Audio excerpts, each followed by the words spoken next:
Today we're going to make 3 Italian-American Depression-era meals that have stood the test of time. So the first recipe we're going to make is Polpette di Pane. So these are bread meatballs, but there's no meat in them. These are just bread balls. And this is a very quintessential Depression-era meal. Even to this day, if you look up like a list of Depression-era meals, this one will undoubtedly pop up. We've had this on our site for probably 4 years now. We never made a video for it. Figured, you know, today for this video, it's just a perfect recipe. So I have bread here that I just had to dry out a little bit. Typically, you would use like a couple day old bread, and we're just gonna turn it into breadcrumbs. We're gonna need 2.5 cups of breadcrumbs. If you take your bread from like a baguette or Italian bread, try not to use any of the edges. You're really better off just using white bread for this, but I'll go into that in a second. I have 4 eggs. I have 1/2 cup of milk. I have 1 teaspoon of kosher salt, 1/2 teaspoon of black pepper, 2 cloves of garlic that are grated, and then I have 1.5 cups of Pecorino Romano cheese, or about 130 grams. Now, in the Depression, they weren't using this much cheese in it, but you know, we're not in the Depression now, so I feel like you can add it here. They probably would have used a little bit. They would have used it sparingly, but this is going to add great flavor to our bread meatballs, and this is a delicious dish. It really is. So yes, we'll just form the meatballs, and then we're gonna let them set up a little bit. We'll put them in the fridge. You could also put them in the freezer. And during that time, we're gonna make a very simple sauce that has 2 28-ounce cans of tomatoes. I'm just using crushed, but you can use whole. You could use passata for this also. It's a quick sauce. 5 cloves of garlic that are sliced. We'll saute that garlic in a little bit of olive oil, and then I have a little bit of basil that we'll add to the sauce too. I'm not gonna add this much. I just bought a container of it. I want to point something out, because I'm just like realizing all 3 of the dishes that you're making today, they're all vegetarian too. And that makes sense. None of these dishes, and you'll see in the subsequent ones, meat is a luxury item, so that wouldn't be a part of them. So, you know, watch to the end, and you'll see how you can make 3 delicious vegetarian meals. Okay, so I have my food processor here. If you don't have a food processor, you could throw your bread in a plastic bag and start rolling it. You probably don't want to do that now because everybody's worried about microplastics and stuff like that. I'm just gonna pulse these. You could also like put them on a big cutting board, maybe like on a big sheet, and then just use a roller to roll them out and crush them. Or you could use store-bought breadcrumbs for this. And a lot of places now will just sell like their bakery bread that's a couple days old. They're just turning it into breadcrumbs and selling it. I do not use this food processor very often, so. All right, so I want 2.5 cups worth. Some of my pieces they didn't break up so well. Yeah, I think I got 2.5 cups. So now, 2.5 cups of, if you look up online, 2.5 cups, like a cup of breadcrumbs will say it's 120 grams. This is the kind of reason why you want to not use weight for something like this, because when you make your own breadcrumbs, more air in them. If you were measuring out like 300 grams, you probably have like 5 cups here. But all I'm going to do when we form these, if they're too wet, we'll just add more breadcrumbs to it. So that's it. But start with just a volumetric measurement of 2.5 cups of homemade breadcrumbs. I guess if you were gonna use store-bought that are like super fine, I would probably use maybe like 150 grams to start, okay? If you're gonna use weights. All right, so first thing, take the 4 eggs in like a medium-sized bowl, 1/2 cup of milk, 1 teaspoon kosher salt, 1/2 teaspoon black pepper, and you can put the garlic in there too, or you can put it doesn't matter. We're mixing everything together, but we're just gonna beat this together to, this is what's gonna hydrate up all those breadcrumbs. All right, so that's the 2.5 cups of plain breadcrumbs that we just made. One ingredient I forgot to show you in the initial, I had it mixed with one of the other recipe I prepped. We want 1/2 cup of parsley. I have like probably 3/4 or a cup here, which is fine. I like a lot of parsley in these. I like a lot of parsley always in my meatballs. Okay, and that's the 1.5 cups of Pecorino Romano cheese. Here's the egg mixture. All right, I'm just gonna mix this together, and we'll let it sit for just a couple minutes to hydrate up. You get the gloves on and start mixing a little bit better. We're gonna use the gloves in a second to form the meatballs. I just wanna make sure everything's coated here. All right, so I have parchment paper lined baking sheet right here. I have a little bit water just in that bowl that we had the cheese. What I would do is, this is the initial step here. We're just gonna see how our meatballs form. If they're too wet, then we're gonna have to add more breadcrumbs in here. And this is all you have to do. You just wanna be able to get it where it'll form a ball that it will not be too loose. So I'm gonna take about a golf ball size of the mixture and Just form them together. Now I use a little bit of water on my hands because that'll help close up the gaps a little bit when we roll them. But these are not going to be perfect. They're not going to be a perfect round meatball. And they're very delicate, so that's why I want to put these in the fridge or the freezer for a little bit before we add them to the sauce. And we're just going to add them right to the sauce. We're not going to fry them, which you certainly could. Okay? Okay, a little bit of water on my hands. And if you get like an exact golf ball size, I'd say you're probably going to get about 16 in here, give or take. Okay, I'm just going to repeat for the rest. All right, so I didn't get 16. If you roll them a little bit smaller, you will get 16. Say maybe take a 1/4 inch off of each one. But I have 12 right here. Good amount for 4 people here. The reason is because you can make pasta with this too, because we're going to use 2 cans of tomatoes. Tara, would you mind throwing these in the refrigerator for me? All right, so we'll make a very quick sauce. Touch less than medium heat. Putting down about 3 tablespoons, maybe 4 of extra virgin olive oil. That's 5 cloves of sliced garlic. Just want to let this get nice and golden. Really make the sauce good. So these crushed tomatoes, they have a little bit of texture in them. If you want to make them smooth, which I've been enjoying doing lately, I'm just going to put them in a bowl and then just zip them with an immersion blender. You don't have to do this at all though. Just go straight to using them. I normally do this for pizza sauce because I always use this brand when I make pizza too, Sclafani. It's perfect for that. I'm just going to put a little bit of water in the bottom of the can just to get the remaining bit of tomato residue out of both cans. And then just one of these cordless immersion blenders. I use this a lot more than I use my food processor, which I could barely even get working before, and more than my blender. It works for everything.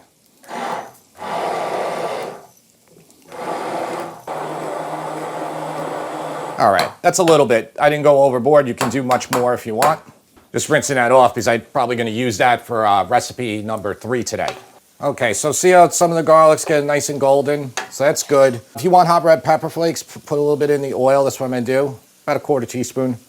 By the way, for the print recipe, I made the sauce first. It doesn't matter which way. You could do either one first. So here are the tomatoes. All right, we're going to let this come to a lively simmer. And then we'll just lower the heat to low. Turning it up. I just have a splatter guard on here, but yeah, you want it to be simmering and splashing. If you use a large pot, that won't be much of a problem to go all over the place. But I always like to use these not so deep pots so you can see perfectly with this camera in here. All right, I just turned it off for a second. So I simmered it for about 5 minutes, like a lively simmer. Now I'm just going to turn it to low, but I have it off just so it's not splattering at me. So that's pretty much our consistency right now, which is good. Let's taste it for salt and pepper. All right, that tastes good. I'm going to just put a touch of salt in here. Not much. Maybe a 1/2 teaspoon of kosher salt. Pepper's good. And all I'm going to do is put a little bit of my basil in here. And we can put a little bit more at the end too. So now I'm going to turn it back on. Tara, can you give me the meatballs, please? The bread meatballs. All right, so there they are. Now they're set up a little bit better. Okay, just going to put them right in there, into the sauce. And I have my heat about a 3 out of 10 here. All right, we'll turn them over in a second, but let's just let them set up a little bit. I got it probably, yeah, like a 3 out of 10, even lower. I just want the littlest simmer right now, and I want these to cook for about 20 minutes until they're fully cooked all throughout. If you want pasta, you can just bring a pot of water to boil now and serve it with it. I would make pasta with this simply because, you know, you're not going to really serve more bread to mop up the sauce. I mean, you certainly could, but I think pasta would be a better choice. And you have enough sauce here for a full pound of pasta. Actually, I think right now we could probably go to the next recipe. Because, yeah, all you're doing is simmering here. And we're going to serve all 3 of these recipes to the taste tester. I would just add some nice fresh basil at the end. Okay, but yeah, just 20 minutes or so. You could cut one open to see how they're doing. Okay, the next recipe is probably the most, I would say, the most iconic of the Italian-American Depression era meals, and this is a pepper and egg sandwich. Now, people would just make pepper and eggs. They wouldn't even put it on a sandwich, but sandwich is probably even more popular. So I already made a video for this 7 years ago, and I made kind of like the classic one. Today we're going to make it a little bit different. Traditionally, it would always be green bell pepper, onion, and eggs. and olive oil. That's pretty much it. I'm gonna add in roasted red peppers. I just have a little 7-ounce jar. This was only like $2 in the store, so often you can just find a larger jar, and you're only gonna need a little bit of it. And I have 1 small green bell pepper that's chopped. I have about a medium onion that is chopped. I'm gonna use 6 eggs. I'm just halving the recipe that's on my site. That was for 4 sandwiches. I think this is gonna make 2, maybe 3 we'll get out of this. So yeah, 6 eggs, 2 rolls. You can use any bread you want. These are just like your standard New York Deli hard roll. You could put it on a hero too, if you like. I have a little bit of salt and pepper in here. About a half a teaspoon of salt, 1/4 teaspoon of black pepper. And then I'm gonna add in some mozzarella cheese to it, which I think is just going to make it better, but we'll see what the taste tester thinks. And then yeah, olive oil, and we need some water too. Let's make it right now. Okay, I'm using a 12-inch pan. This will be perfect size for 2 sandwiches. 1/4 cup of olive oil, give or take, you know, you could put in more if you want, or a little bit less. But these are nice when they're very oily, these sandwiches. It's a good thing. This was like 1 small green bell pepper, and this was 1 very large medium onion. I say that because for the next recipe, I used a large onion that had more onion in it, and it was a lot bigger. I turned off the Polpette di Pane. The sauce is so good. I broke off a little and ate one, delicious. And they're just gonna be resting there for about an hour for the time it'll take to do these next 2 recipes. So all I did was saute these over medium heat for a couple minutes. I don't really want to put color on these. Don't worry if you do, it's all right. You don't need to. So now I'm just gonna put in some water, and we're gonna cover it. So we wanna get the peppers and the onions very soft. I'm not gonna use I don't need to put the roasted red peppers in yet. I'll put them in like after we do this step, because these are already very soft. Yeah, and the reason I'm adding the roasted red peppers, Tara was just telling me when she did it the other day, she made this sandwich for James, and I actually think you improved on it with the mozzarella and those roasted peppers. Yeah, I mean, we didn't have fresh bell peppers, so that's why I just grabbed that. All right, so I let that go for about 7 minutes to really soften up these peppers and onions. So now there's still some water in there, which is fine. We're gonna cook it until we evaporate some more of the water. You don't have to pull every bit of water out of them, but we wanna get a little bit more of that out. And then at this time, I can also add in the roasted red peppers. So this is all the contents of that 1 little tiny jar. There were some bigger pieces, so I just chopped them up to roughly the size of the green bell pepper. When you buy roasted red peppers, or when you make them yourself, it's tempting to run them under water to remove the skin, the charred skin. But when you do that, you really remove almost all the flavor of the roasted red pepper. So you really want to just do it by hand, and then you can pat them dry like there, or when you drain them from a jar, but I wouldn't really rinse them. All right, so now we're gonna add the eggs in. I'm gonna turn the heat to about a 2 out of 10. I want it pretty low. Like I want low. This burner, I can't go super low, but I want it pretty low. All right, I'm just gonna beat those eggs one more time. And I'm just gonna put a little bit of salt and pepper in here, probably about maybe a half teaspoon of kosher salt and a pinch of black pepper. Okay, so I'm just gonna, mix that up. And I'm just gonna scramble these, just so they're not getting too brown on the bottom or anything. I wanna get these like fairly soft, then we'll prepare our rolls, and then we'll toss in some mozzarella, and we could also put some more on top of the sandwiches too. If you don't wanna use the mozzarella, you can also mix in pecorino into the eggs mixture, like how we did in the potato egg. That was from a recent video we made. We did a 3 potato recipe, and those are all also cochina povera, like 100%. Those are also all depression meals. I'm gonna put in some of the cheese. Tara, are these wet enough for you? Yeah. Guess. What, you want them wetter than that? I know this is going on a sandwich, so it's going to, you know, stay that way. But you do want it wet, Tara's right, and that's why you want a lot of olive oil in here too. But I just think mixing that little bit of cheese in at the end makes them really good. All right, I'm gonna pull this off the heat because there's still residual heat there, and we will assemble the sandwiches. Okay, and then I just have my rolls here. Let's just cut them open. All right, so we're just gonna do a deli wrap for James because it's gonna be a little while before he eats it. What's good about doing a wrap like this, you know, I'm not just doing it just to do it for James, but like it will hold your whole sandwich together. So that's a good thing. These were like the sandwiches that like pack in the morning and like take to work or take to the beach. Oh, pepper and egg for sure. Yeah, I really like that cheese on there. you know? Yeah, it definitely amps it up. Yeah, I'm gonna put more on there too. When I made it the other day, I put the hero rolls in the oven with some sliced mozzarella and like melted it that way.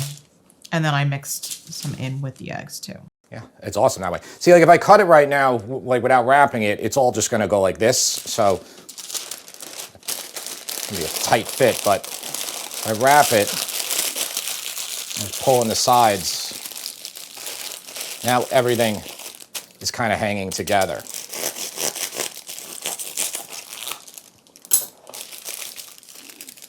Nice and contained. And this, all that cheese on top is all gonna melt.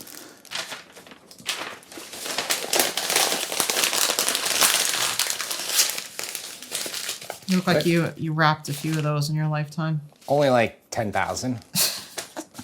I mean, honestly, maybe when I retire doing this, I'll go back to working at a deli. I love that, you know? Yeah. The day went by so fast working there. And I always wanted to work at open, so I would always go at 5 a.m. or 6 a.m. And I don't know. I guess I just reminisce because it was when I was, you know, a teenager. All right, I'm gonna do the next one off camera, and then we will make the third recipe, which is probably, I think, the most iconic of all the Depression meals. Is it more than this one? It's between those two. I would say it's between the one that's coming up and the Polpette di Pane. Polpette di Pane? Yeah. All right. Well, we're going to let you decide, too. Okay, so the next one is pasta e piselli, or pasta and peas. I've already done this twice on this channel. I did a red sauce one and the white one, which is the one we're going to make today. I love this. I think everybody loves this one. Now, traditionally, this recipe, you can see frozen peas in front of me. Traditionally, when Italian immigrants came here, they did not use these peas. They were using canned peas. Now, you probably have a family member, if you're watching this channel, it could be your mother, and it might not be your grandmother. It could still be your mother, because my mother still makes it with canned peas. And a lot of people have more of a nostalgia for it this way because of the juice, the taste of it that is in here. And I'm just looking at the ingredients now. Peas, water, sugar, okay, and sea salt. And I knew there would be sugar in here, so I'm not surprised. They're definitely sweeter this way, and people will normally cook this dish with the juice from the peas. Now, Tara and I, you know, had a discussion. She's like, you got to use either fresh peas or frozen peas. So I am going to make it that way with the frozen peas. And I have two 10-ounce frozen pea bags. So I have about 20 ounces. The print recipe says 1 pound a piece, so I'm using a little bit more today, and that's going to be totally fine. So can I just interrupt for a go second? ahead. The deciding factor in using the frozen peas was that when you went to the grocery store, the frozen peas were only like 40 cents more. You're right. Than the can. You're right. So and that's you're why I still did that. in that economical territory. All of these recipes today, even when you include the grated Pecorino Romano, because you're under a pound total for all three of these recipes of the cheese. Well, first of all, we didn't even use the Pecorino in the pepper and egg. But you can go to Aldi and get a pound block, I think, for $10. You're still going to have leftover cheese there. And that's the most expensive ingredient in all these. But Tara is 100% right. The cans were $2 in the store and the bags were $2.50.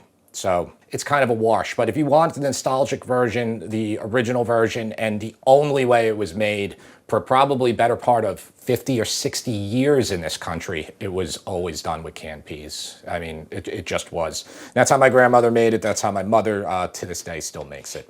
But I digress. We have a pound of tubetti. Okay, so you could use ditalini. Small shells are really good for this, even medium shells, because the peas will get trapped inside the shells. My grandmother would often use broken spaghetti, broken linguine. She would just mix and match pastas for this and for other dishes that are similar. So you could go that route. I have 4 cups of water. We're going to need this to start. We're probably going to need more as we cook it. I have 1 large onion that's diced. I have 1 cup or 90 grams of Pecorino Romano. We'll use that to finish. And then I have 1 teaspoon of fine sea salt. So we need salt here. If you were using the canned peas, probably don't want to use the salt because it already has the salt added to it. Extra virgin olive oil, and that is pretty much it. Let's make it. Okay, so medium heat or a touch less, maybe a 4 out of 10. Extra virgin olive oil, coat the bottom. Okay, don't be shy with the olive oil in this recipe. And then that's that one large onion that is diced. We want these onions to get soft. We don't want to get color on them, so we're going to let it take its time for that to happen. Just going to add a pinch of salt right now just to release some of the water from the onion. You know what? This might actually be the ideal spoon for this, so I'll use this type of spoon today because I'm out of wooden spoons. I used the other two for the previous dishes. Okay, so this has been about 7 minutes. You can let them go more. I just don't really want to get any color on them, so just work your heat. If you feel like you're burning it all, you could even add a splash of water. That'll lower your temperature in your pot by 50 or 75 degrees, or just take your pot and remove it from the heat if that happens. And finally, lower your heat, but it's not going to give you that instantaneous feedback versus adding water or removing it. This recipe is on the site for a long time. This recipe is actually in our cookbook. That's right there. You can buy it here, if you like to. And the other two recipes are not in the cookbook. So just letting you know. We had to make decisions with the cookbook. There's 110 recipes, I think, and there is 670 recipes on our website, and there's about 400 recipe videos here on YouTube. All right, so I'm adding all of those peas right now. Okay. Doesn't matter, you could add them right in their frozen state. So the combination of the peas, sweet peas, and the onion, which is sweet too, really makes the ultimate combination. You don't need garlic in here. Most of the time people do not use garlic in this recipe. Not saying you can't. Okay, here's 4 cups of water. Now I'm using this 5-quart brazier here. I hope I have enough room. And then that is 1 teaspoon of fine sea salt. If you were going to use Diamond Crystal kosher salt, you would need to use 2 teaspoons. All right, I'm gonna turn the heat up to high. In my original recipe, I put hot red pepper in here. I'm not doing that today. I'm just gonna use a lot of black pepper at the end. Choice is yours. But I really love the simplicity of this dish, and the fewer amount of ingredients you put in here, you end up getting often a better result. And that's Italian cooking in general. You know, it's almost up to a boil. What I'm going to do here is, now you can do this 2 ways. In the cookbook and the recipe on the site, I just take a wooden spoon and start mashing some of the peas. You can also just blend some of them. I probably wouldn't do half. I would probably do about 1/4. But, you know, this is like a preference issue. And, we're going to take out some of the onions too, obviously. I like blending it. It makes it creamy. It does. It's going to get creamy anyway, though, because the technique of cooking pasta in here versus cooking pasta separately is going to be able to, all the starch you extract is going to be left in here, versus if you boil it, a lot of the starch is just being left there. So, okay, I'm just going to take some of the liquid too, so I can puree it. All right, this is finally boiling. I'll let it go for a minute or so. And I'm just going to use my emergent blender to puree these.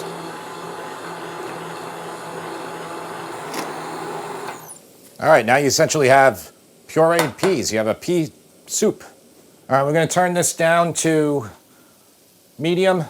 And don't go by box instructions. When you're cooking pasta this way, it's going to take far longer than the box says. So the box is telling you, if you're boiling it, it says it's going to take 10 minutes, but this will probably take 20 minutes to do, if not a few minutes longer, give or take. Okay, that's 1 pound of tubetti or ditalini. All right, so we're just gonna cook this, and you're gonna just have to stir a lot because it will have a tendency, the pasta will have a tendency to stick to the bottom. So just any spoon, it's probably better off using a flat edge. I'm probably gonna go grab a flat edge spoon, but just feel the bottom of your pot. So during this cooking process, you're gonna lose a lot of liquid. It's going to be absorbed into the pasta, so you're going to have to add more. And I only left this for like a minute, and I'm already feeling the sticking, so I just went and got a flat edge spoon, and that's going to allow me to then remove any of that sticking. But when you lose too much liquid, it's going to stick more. We're good right now, but we're going to add more as we need it. And I'm just heating up some water right now in the microwave. You can also use a kettle. So it's better to be adding hot water in here instead of cold water. If you add cold water as you're doing it, it's just gonna take you longer because it's gonna have to reach temp again. So it's been about 6 minutes, and you can see how much liquid has absorbed into the pasta, so we don't have that much now in here. I am actually heating up my kettle. It's going to be easier than depending on, this is just going to cool down as it sits, but the kettle will keep it hotter. Now this recipe is like, technically this is a pasta dish, not really a soup dish, but there are people that like this very much on the soupy side, so make it your own. Like if that's how you like it, do it that way. You'll just add more liquid, and it's really as simple as that. I am going to save the puree to the end, the pea puree to add in. You could let it cook in there. I think it'll be a little bit brighter color by adding it at the end. But yeah, I'm almost out of water, but essentially what we're doing is we're making this very starchy here. It's going to get creamy. And then adding the cheese in at the end is going to make it creamier. All right, that kettle's still not hot yet, so I will add some water. And if you're unsure about your pasta, just every so often taste one. And it's very hard. All right, so that's about 11 minutes. I just tested the pasta, still hard. And you can see how I'm getting a little bit of that starchiness now in there.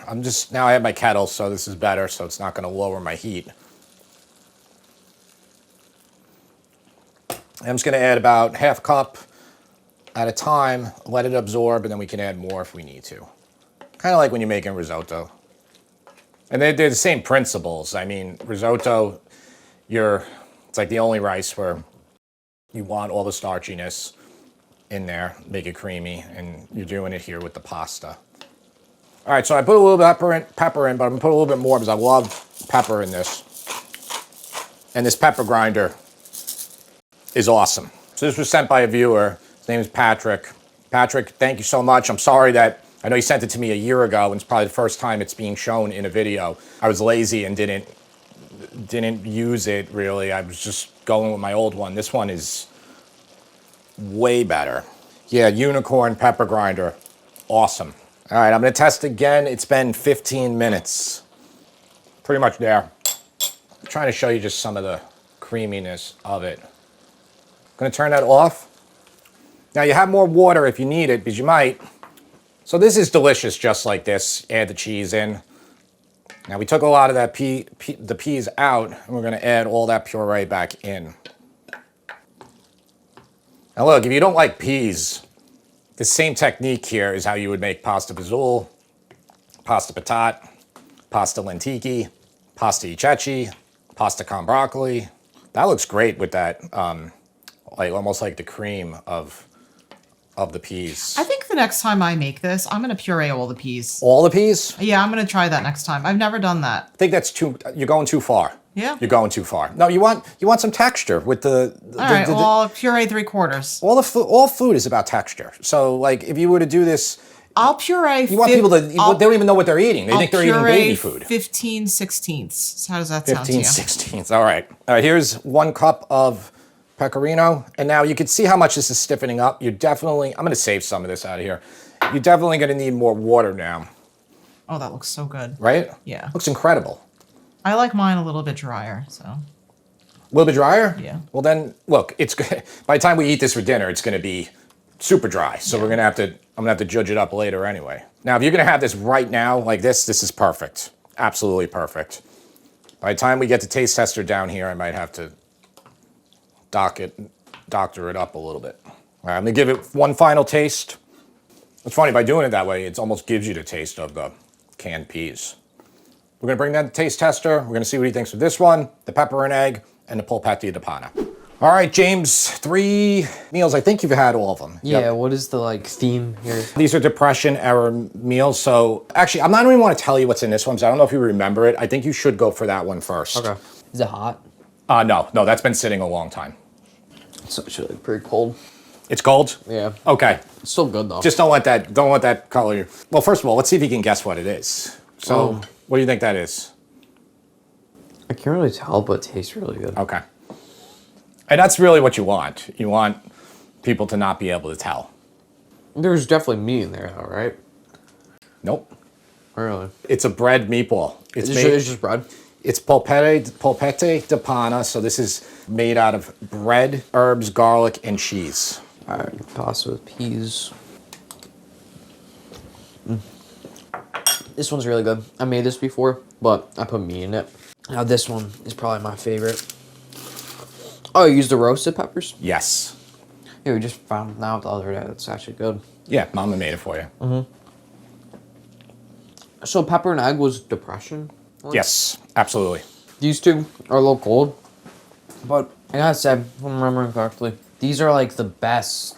Like, out of all the like 3 meal series, I would say these are like the best 3. Yeah, this one you shot. You didn't know if there was meat in there. What did you think? There was pork or something, or? Yeah, pork. I don't know, something like just doesn't taste like bread even. It tastes like meat. I think just a little down because I love pepper and egg, and it's like pretty cold. I know. I made that one. Yeah, this was But first, I know second, what and third. I know what a pepper and egg tastes like, so I'm still gonna give it my rating. I would give this one. I mean, honestly, in my opinion, they're all 10s. Besides this one, this is a 9. But if with meat, it's also a 10. You want meat in there? I feel like it's better without the meat. Yeah, what do you mean? Just a little pancetta? Yeah. You know what? It's a 10 still. These are all really good. If you've never tried pepper and egg, try it. Like, if you're not from New York, like, you probably haven't tried it. No, Chicago very popular too. I got another one for me right now.